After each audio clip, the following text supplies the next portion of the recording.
Delhi MCD में BJP सदन और मजबूत हुआ है। बड़ी जानकारी आपको दे दे, महत्वपूर्ण बिल को सदन में जल्द ही पास कराया जाएगा। एमसीडी में अब बीजेपी के पार्षदों की कुल संख्या 123 हो गई है। एमसीडी के उपचुनाव के नतीजों ने बीजेपी को मजबूती दी है।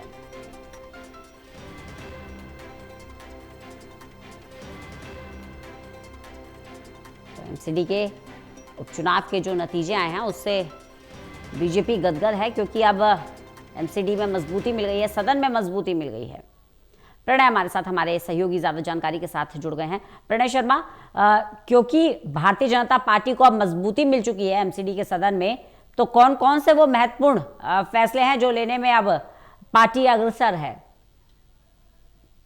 बिल्कुल, देखिए रंजना, यूं तो एक लंबी फेहरिस्त है जो पार्टी के लगातार इन मामलों को लेकर वो चर्चा में कर रही है, चाहे वो सफाई से जुड़े मुद्दे हों, टेंडरिंग के मुद्दे हों, नई कंपनीज को टेंडर देने की बात हो, कूड़े के पहाड़ को लेकर नई मशीनों को हायर करने की बात हो।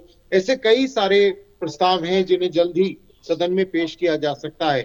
कल जिस तरीके से नतीजे आए रंजना, उससे निश्चित तौर पर पार्टी काफी मजबूत हुई है। हालांकि 2 सीटों का नुकसान बीजेपी को हुआ है, लेकिन अगर हम संख्या की बात करें तो उसमें सदन के अंदर जो बढ़ोतरी है वो साफ तौर पर देखने को मिली है।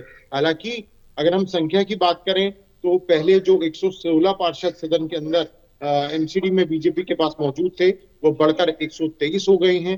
तो ऐसे में चाहे आने वाले समय में ना सिर्फ बिलों की बात हो, बिलों को पारित कराने की बात, बल्कि जो चुनाव होने हैं रंजना, चाहे वो mayor, deputy mayor, standing committee और बाकी कमेटियों का भी जो चुनाव है, जो कि 4 महीने बाद होना है, तो उनकी भी अगर हम बात करें तो उसमें भी जो बीजेपी है वो और भी ज्यादा मजबूत हुई है और आसानी से वो अब अपने मेयर और डिप्टी मेयर और बाकी जो मेंबर्स हैं उनका भी चुनाव करवा सकेगी।